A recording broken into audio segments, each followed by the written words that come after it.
Back to My Garden, episode 19. Welcome to Back to My Garden. Discover your passion for gardening. Here's Dave Ledoux. Do you love perennial flowers? Get a free catalog and 10% off your first order of bulbs at Bloomin' Bulbs. I set up a special link just for podcast listeners. Go to www.backtomygarden.com/bulb for your special bonus. This episode of Back to My Garden sponsored by Coffee Royalty. Can you really lose 5, 10, even 20 pounds or more just by switching your coffee or tea? Find out how to drink it for free at www.backtomygarden.com/coffee. Well, good morning, good afternoon, or good evening, depending on where you are in the world when you listen to this. I'm Dave Ledoux. Welcome to another edition of Back to My Garden. Just before we went live, we had a chicken incident, so we don't know what's going to happen in this podcast today. I have an awesome guest. She's down in Los Angeles, California. We may even be talking a little bit about the drought. She teaches organic gardening classes. She does consulting, food garden designer. She empowers people to grow their own food, to be more self-reliant and reduce pollution and waste. She loves heirloom vegetables. She's instantly, loved on our show here. She is the author of Gardening for Geeks, voted one of the best new gardening books in 2013. I want to welcome to the show Christy Wilhelmi. Christy, welcome to the show. Thanks for having me. Awesome. I know you had to close the window because your chicken is getting a little unruly. Yes, she wants to lay an egg, and she just likes to let everybody know about it. Fantastic. I want to get to know you a little bit. I know the listeners want to hear your story. Go ahead, take a minute or two, and just talk to us a little bit about your background and how you got into gardening. My background, I'm actually come from a dance and drama, theater, modeling background. So this gardening thing came in somewhere around college, and I really, I grew up eating carrots and peas and radishes out of my parents' garden, which they, I think, had just so that their kids would know how to grow their own food a little bit, or at least where food comes from. But it really didn't hit me until I started leaning towards vegetarianism and eventually became one. And the more I learned about our food system and the more I learned about how food is grown and how far it travels and all of those things, I just really wanted to get control back over that system. So I started growing, and it grew from there. I mean, my interest grew. I dove in and read as many books as I could, and I got as excited as any gardener, can get when you start discovering all that there is to know, and I wanted to know everything. So from that, Garden Nerd was born. Yes. So if you're driving, please keep both hands on the wheel. And if you're jogging, just come over to the blog. I'll have Christy's links. But awesome on Twitter. You have a huge fan base on Twitter, right? Like thousands of followers. I have a few thousand people following. Yeah, it's a healthy audience. Yeah. It's at Garden Nerd 1. Now that's GardenNerd, the number 1.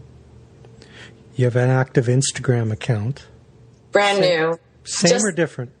It's Garden Nerd 1 also on Instagram. Now for the book, got to send everybody to your blog because it's awesome. www.gardeningforgeeksbook.com. Let's do a plug for the book. Is it on Amazon or do you ship it direct? Absolutely. Yeah, you can get it anywhere books are sold. So your local bookstore is a great place to start. And then if you want to buy online, buying from Amazon, Barnes & Noble, a bunch of other like indie book. There's a buy page on the website you can look at, and it shows you where places you can get them. Before we get into your story, I want to ask you about your book. What was that like? Was it a labor of love? What was it like near the end? Well, it's funny because I had no intention of writing a gardening book. And all of a sudden I was contacted by, sorry, let me back up a little and just say I was actually working on a novel, which is set in a community garden. And I had to set it aside because I was approached by a publishing company. They had seen my blog, liked my writing, and said, we'd like you to author a gardening book for us. I thought, well, can't say no to that. So I kind of overstepped that those hurdles of having to find a publisher and an agent and all of that stuff. So that was exciting to just be given this opportunity. So I basically was able to pool together all of the material that I teach in my classes to, put it in one place and put it on paper. And it felt really exciting to do that. I had a very quick deadline. They wanted it in 9 weeks, and I wrestled for more time, and I got about a month longer, and then turned it in October of 2012. I wrote from July to October in 2012, and then it came out in March of 2013.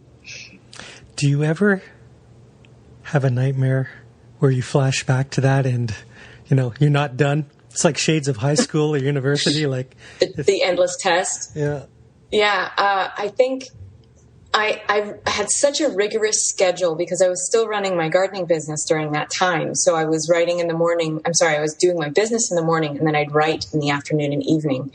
And I might still be recovering from the intensity of that. But I'll tell you, and this is nobody, I haven't told anybody this. I actually had to go to the hospital the next morning after turning in my final draft because I woke up in the middle of the night and I had a panic attack and I thought I was having a heart attack. And I was like, I went back to sleep and I woke up the next morning. I thought, I think I should go to the hospital and just make sure everything's okay. And I was fine, but it was not, it's funny now, not at the time, but really funny that kind of intensity coming to a close so quickly like that would bring something like that on. So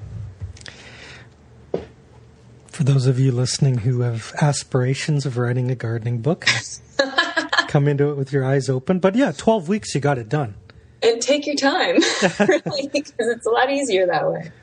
Wow. Okay, well, let me ask you a little bit about the schedule then. We're way off the outline, but that's good. So what time would you get up and start?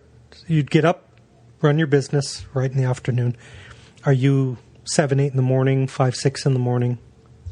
I am, depending on the time of year, because the chickens get up at sunrise, and right now they're getting up a little later than sunrise because I have we call them the flaps or over the windows to keep them thinking it's dark a little longer. But it's about 6:30 or 7 that we're up, and then I start working pretty much right away, starting with watering the gardens and all of that, and then I don't know if you can hear that. Yeah.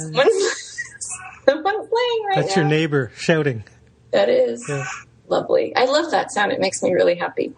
Anyway, so the day starts pretty early, and then I try and stop working at dinner time and have an evening of regular life. But sometimes it continues on, and I'll when I was writing, I certainly was working into the evenings up until 9 or 10 at night. So long days.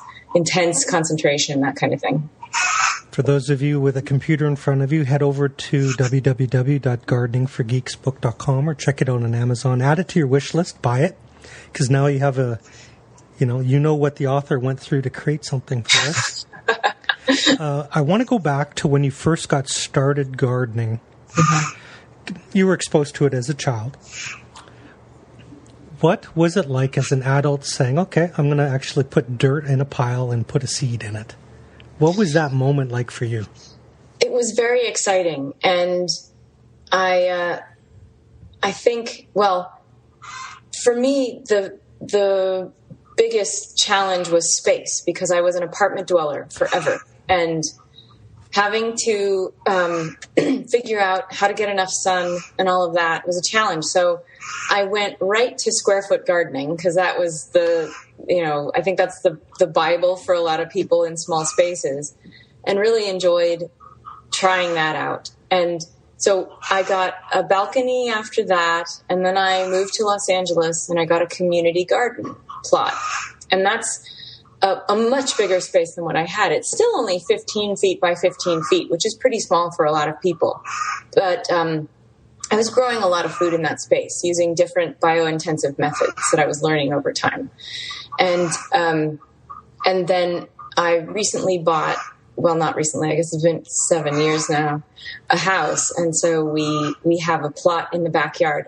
Also dealing with space, we have a huge backyard, but there's a giant Brazilian pepper tree that shadows most of it. So we're still just dealing with kind of the back 40. It's this little 12 by 17 space that between the two plots, I'm growing most of the food that we eat here. So the produce. So there's a whole bunch of people that just fell in love with you because they're apartment dwellers. We have a lot of allotment gardeners in Europe that listen to this. Shout out to them. But they get 20 by 50, 40 by 70. Nice. And yeah. And their big problem is it comes in pretty scrubby brush. Sometimes it's a little more than a garbage dump. Right. Yeah. And that's for people who are doing that. It's really important to get your soil tested. I know it's an expense and it takes some time, but totally worth it because you never know what's in that soil or what's been happening, what events have been going on there before, if it was a dumping ground for toxic waste or something like that. So before you dig in and start planting stuff, it's good to know what's already there. You were community gardening in LA? Yes. Was there a big waiting list? There is now. When I got a plot in 1998, and when I applied, I waited 8 months for a plot. Now the waiting list is over 600 people long, and there's about a 4-year wait. Now we're a 500 plot community garden. We're the largest community garden in California, and maybe even, well, I can't say the world, but we're pretty big. And so we're very popular, and lots of people want to garden there. So you were gardening before it was cool. Yes. Wow, yes. 98. So they could go to 1,000 units and not even scratch the list. Yeah. They could double. We have space to add 56 more plots, but the city and / neighbors are sort of preventing us from doing that. But we won't go into that. Yeah, the politics of dirt. Of gardening. I understand. Can you talk a little bit about what it's like gardening in Los Angeles right now? You guys have a unique climate. For those of you listening on a global basis, you can't even imagine what it's like right now in parts of the United States for water. Right. What kind of tricks or techniques or strategies have you come up with? And I know it's turning into a bit of a political hot button down there. Big time, yeah. We have a huge drought issue in Los Angeles. We're encouraging, at least those in my world, are trying to encourage everyone to rip out their lawns and put in drought-tolerant and native plants. And for vegetable gardeners, the biggest thing is putting down mulch and using drip irrigation, because those help retain the water that's there and put it in the right place in the first place without a lot of evaporation and waste. And right now, we've had unusually hot weather through winter, and we had half of our rainfall, which is already very low. We get, on average, 12 to 15 inches a year. This year, we've gotten less than 9. And so things are looking pretty grim, especially for the Central Coast and Central California farmers who have been rationed. So it's not good. And we're all being called to reduce our water use, and they're implementing fines of $500 if they catch you wasting water, which I think is fantastic. So there's a hashtag on Twitter. What is it? Shaming? Water shaming? Water shaming? I haven't seen that. Oh, yeah. It was on CNN. They're now... People have too much free time. They're taking photos of their neighbors spraying the car with a hose or something, and they're putting it up on social media. I have in my phone, I have the phone number to report wastewater, people who are wasting water, and there's an email address you can send pictures to as well. And I find that they actually respond more to that than the phone. So I've been doing that as I walk to my community garden, which is walking distance from my house. Do you have water at the community garden? We do. And we are exempt from a lot of the city restrictions, the water restrictions, but we are sort of standing by with bated breath, waiting to hear if they're going to impose a rationing on us in the next couple of months. Sure. I mean, I was a kid of the 70s, and When I was a kid and you needed an oil change, you drove to the dump, and I would sit there at the dump, and my grandpa would undo the bottom of the car, and oil would just drain into the ground. Today, he'd go to jail.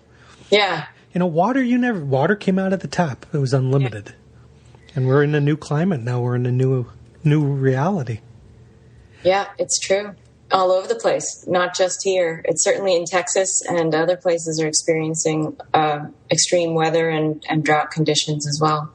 The lawn thing in Vegas has been for some time, putting in the rock gardens and cactuses. And I'd like to hear what you do for your plants to help cope with the water situation and the heat. Well, as I said, we use drip irrigation here, and I'm using biointensive methods, which means I'm planting all of my stuff pretty close together. So as it grows, it forms a living mulch, which blocks out the sun and weeds don't grow, and it retains water a lot better. We're also putting mulch down on anything that can take it. And we have rain barrels for when it does rain, and for usually from November to April, we're watering with rainwater that has been collected from the roofs. But we've also planted our front yard with native and drought-tolerant plants. We took the lawn out a long time ago when we first moved in, and we actually put fruit trees in the front yard. So mini orcharding in our front yard because we didn't want to block out more sun in the backyard with fruit trees that were going to get tall. So, and those don't need a lot of water once they're established. So that's a water savings there. Can we talk about your garden a little bit? Because you're super busy. Sure. What's your garden like this season? This season, I planted very early, February. Sorry to make you jealous, but I planted in February because I needed my garden to look lush and beautiful and grown in for an April 12th event. So I'm ahead of the game for most people. And my tomatoes are pretty much finishing up right now. We did have blight. We have a big blight problem in my community lately, but I'm still harvesting lots and lots of tomatoes. I've got squash, and I grew popping corn, Dakota black popping corn. It's an heirloom variety. Pops white, but it's black. The kernels are a deep crimson, kind of on the black side. Beautiful. And I grew some squash underneath that, and that's still going, but the corn is gone. We've got, what else is going on in there? Oh, I just planted some Romano beans and some scarlet runner beans. So those are coming in, starting to vine up the trellises.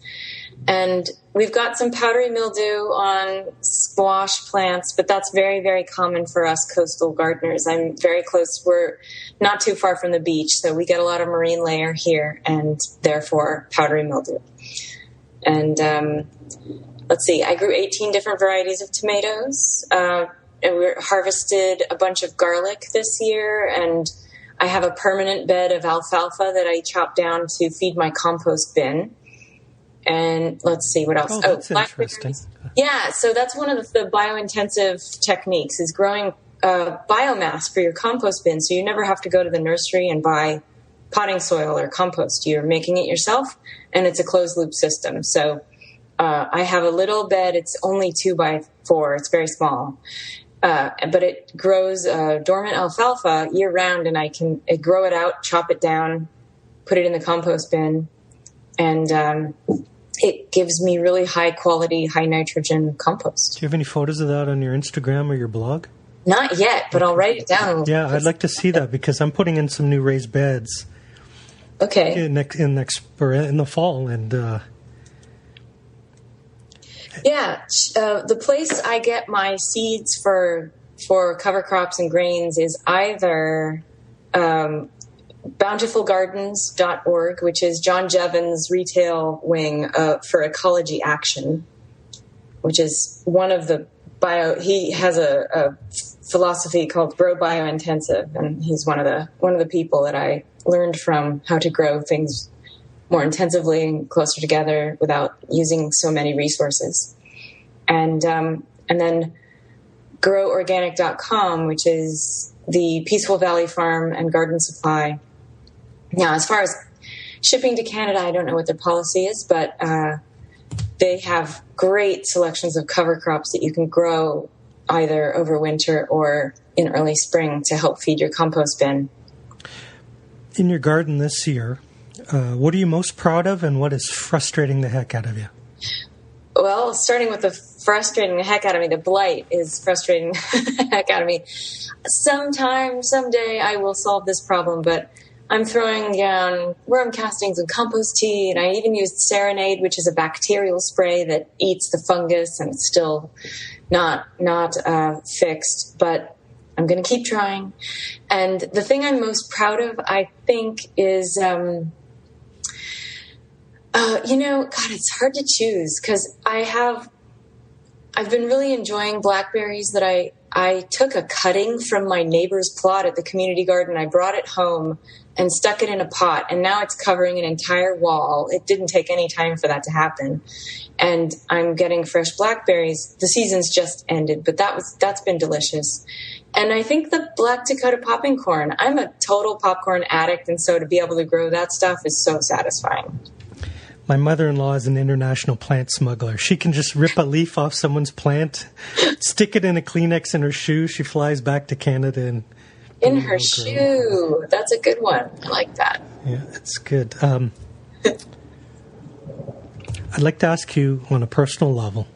Yes. This is the deep, heavy part of this. Everyone looks at you now and says, wow, you're an amazing gardener. Have you ever had a catastrophic mistake in your garden where something, I call it an oopsie moment, that you can look back now and laugh and share in a humorous, relatable way? Oh, absolutely. The first thing that comes to mind is one year I grew potatoes. I love growing potatoes, and it's really easy. But I had some kind of brain malfunction, and I kept watering them after the foliage had dried out. And I ended up with a plot full of rotting, disgusting, stinky potato blobs that, again, I was mortified. But now I can look back and laugh at it and tell everyone, like, okay, don't do that because that's wrong. And you'll know it right away. So, and they smelled when you dug them up? Oh, they were awful. It was like garbage. My whole bed smelled like garbage. And there were worms crawling all through them. It was disgusting. Good stuff. So, yeah, cut back on water as the foliage starts to die back and then let them dry out for a week before harvesting. I had a note here to ask you, you're speaking in September at a big event? Yes, the Heirloom Expo, which is put on by Baker Creek Heirloom Seed Company. It's in Santa Rosa, California, and it's wonderful, glorious, absolute gardener heaven, especially if you grow heirlooms and open pollinated seeds. And it's a 3-day festival. They're in their 4th year, and I'm going to be speaking about the biointensive methods that I use to grow food. Fantastic.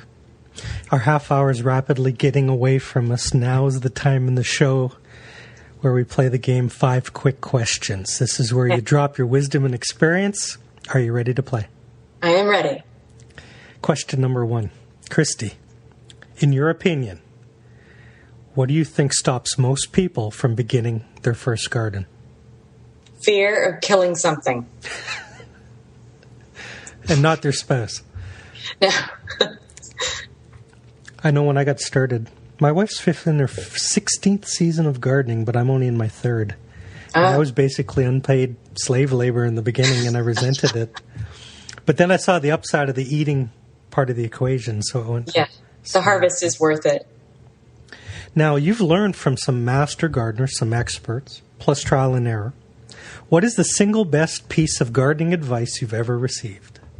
Single best is hard, but, I think the most useful has been to use floating row cover over my brassicas because, the cabbage, kohlrabi, Brussels sprouts, kale, collards, we have these beautiful green butterflies, or the white butterflies that fly around, and they lay their eggs on the undersides of the leaves, and they turn into green cabbage worms, and they eat the crap out of everything. And so rather than getting out the BT and having to go check under the leaves all the time, floating row cover. You put it over it, you pin it down, you leave it on there, you can water through it, the sun gets through it. It's a perfect solution. I love it. I use it every year. Is it the white gauzy kind? Exactly. Okay. Yes. Yeah, we used that for the first time this year because our tomatoes are getting sunburnt in the spring. They weren't hardened enough. Oh, wow. And our friend in Phoenix uses that. I mean, it's 114 in Arizona. Right. So it's a survival thing for their gardens. Right, and it comes in different levels of insulation. So I'm not using one that's insulated, but you certainly can for growing fall into winter crops if you want to keep stuff going into the past frost. I'm still shaking my head when you said you planted in February. I know, I'm sorry. We had like 38 inches of snow in February, so we had a storm come through in mid-November last year and dumped 44 inches of snow in a 2-day period. Wow. And every neighbor came out to help dig out each neighbor. It was almost like a block party. Mm-hmm. And I always tell people, if you don't know your neighbor, when you help dig out their driveway, you'll get to know your neighbor. Yeah, that's good stuff.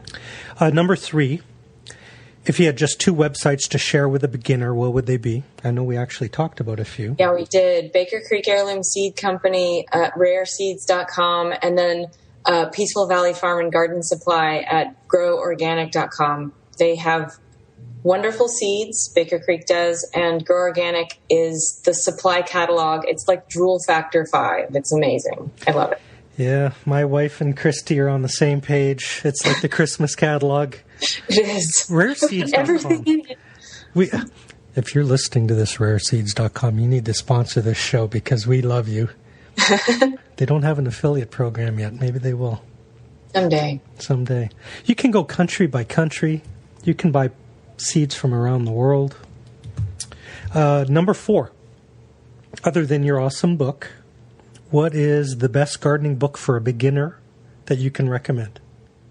I'll go back to one of the first books I bought when I started gardening. It's Jeff Hamilton, rest in peace, who wrote a book. It's called The Organic Garden Book, and it's been republished with a different cover and maybe even a different title, but it's great because it has photographs of what veggies and herbs and things are supposed to look like, and little charts for when to sow, when to plant out, and when to harvest in pretty much every climate. So I find it to be a really useful book for every gardener everywhere. I like that. Here's what it's supposed to look like. We have a mortgage lifter tomato that's supposed to be 1.5 pounds. Oh. It's about the size of a cherry tomato, like a Sweet 100. Oh. It's like a little miniature mortgage lifter. Yeah. We have a problem in one of our beds that a friend did me a favor and got me some manure. And I said, well, how old is it? He goes, it's super fresh. It was, when I say super fresh, and I'm just, polite Canadians are, I couldn't say no to free manure. Right. And the pH is off the testing chart. Oh, yeah, you got to compost that first. I wouldn't grow in that. I mean, I can't imagine a poor tomato trying to grow in it. Number 5.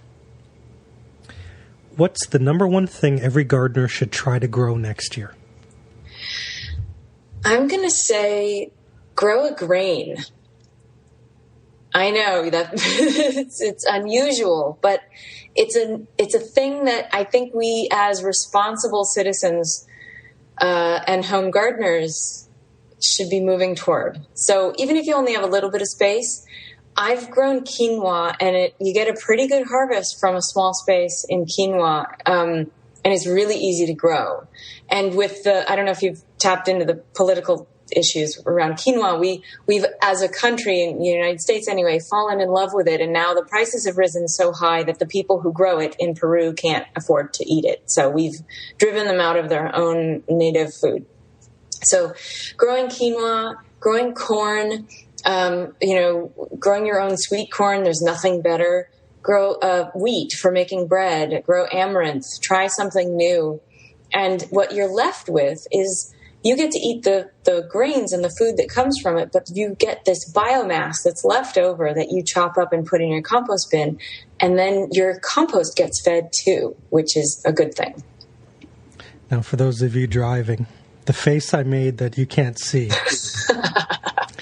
it's because I kind of was a little shocked, Christy. My wife is recently gluten-free. She's gluten intolerant. A decade of health challenges, amazing results when she changed her diet. with gluten-free. So quinoa is gluten-free. Mm-hmm. Corn is gluten-free. My in-laws grow amaranth. Yeah, amaranth is gluten-free.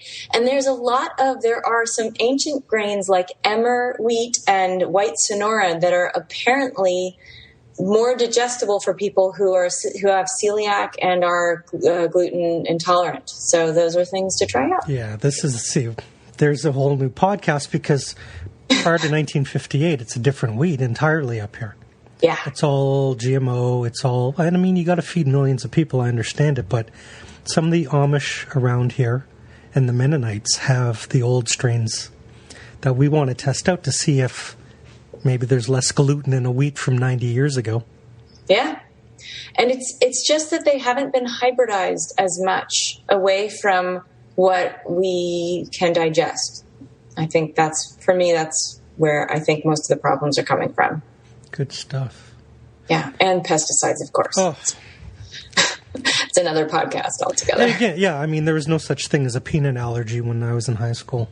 No kidding, yeah. I mean, kids didn't have asthma. You went outside and ate dirt and played and climbed trees, and now it's all virtual. For those of you listening at home, make sure you head over to Christy's website at gardeningforgeeksbook.com. Buy it on Amazon or from Christy's website. Follow her on Twitter and please share her stuff, Garden Nerd 1, and then the new Instagram account. How are you taking your photos, by the way? What are you using?